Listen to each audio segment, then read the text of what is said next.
কি গো, সকালে তো এত কিছু রান্না করে গেছিলে, আবার রাত্রে এসে এত রান্না করছো? হ্যাঁ রে, শরীরটা খুব খারাপ। এত রান্না করতে কে বলছে? সারাদিন এমনি তোমার যা খাটনি যায় ট্রেনিং করাতে। না করলাম, আর আমি তো অসুস্থই, তোর বাবাও অসুস্থ। আর এই যে রান্না করলাম, কি কি রান্না করলাম দেখবি? হ্যাঁ, আগে ম্যাডামেরটা দেখো তো।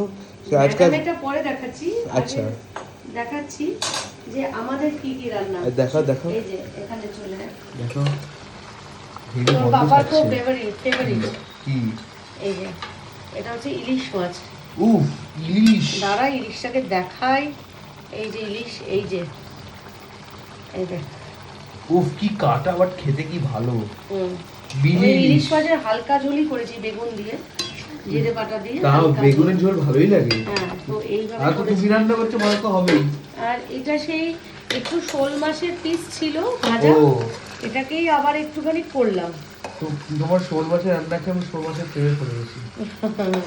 Thank you. আসলে শরীরটা খুব ভালো নেই, তাই খুব বেশি রান্না করতে হয়। আর ম্যাডাম, ম্যাডাম তো ম্যাচে খাবার দেখাও। আমার মেয়ে, হ্যাঁ, আচ্ছা মেয়ের জন্য দ্য গোট।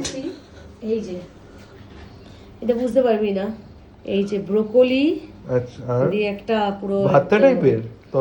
হ্যাঁ, না না ভর্তা না, এই দেখ পুরো কষা কষা। আমি হাত দিয়েই দেখাচ্ছি, কিছু মনে করো না তোমরা। আরে কেন, কেউ মনে করবে না। হ্যাঁ, দেখে এত লোভনীয় লাগছে।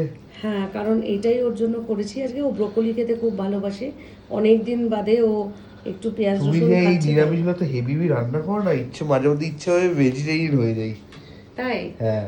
আচ্ছা আচ্ছা, ভেজিটেরিয়ান হোস না, বাট ভেজ খাবারও দেবো। হ্যাঁ, ঠিক আছে।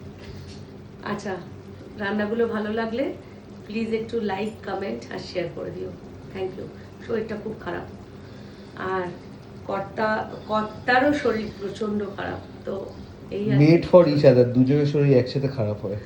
না না, আসলে অনেকগুলো ট্রেনিং চলছিল, আগে পোস্টপোন করে রেখেছিলাম, কারণ পড়ানো ছিল, মানে 9, 10, 11, 12 এর আমি শুধু ভাবি, পরীক্ষা ছিল। আমি শুধু ভাবি তোমাদের বয়সে কি আমার কি কি সুন্দর চাপটা হবে। না না, তোর চাপ কেন হবে? মা যতদিন আছে, আমি যতদিন আছি ততদিন একদম ঠিক। আমরা তো দায়িত্ব আছে বলে এই পরিবারের প্রতি। একদম। তো চলো, এটা আমার ঋষি ভিডিও করে দিল ইয়ো। আজকে, তো থ্যাংক ইউ টু ঋষি। তো ঋষি হঠাৎ করে এসে ভাবলো যে প্রিয় তো অসুস্থ, তো আজকে আমি বসেই থেকে ওকে ডাকতেই পারি ভিডিও করতে। তো ঋষি এসে ভাবলো যে কি রান্না করছে, এসেছেই প্রায় 10:30টায়, তারপরে এই রান্না শুরু করেছি। আজকের মতন এখানেই গুড নাইট। চলো, যেটুকু খাওয়ার হয় খেয়ে নিই, তারপর খেয়ে ঘুমিয়ে পড়ি। চলো, টাটা, বাই।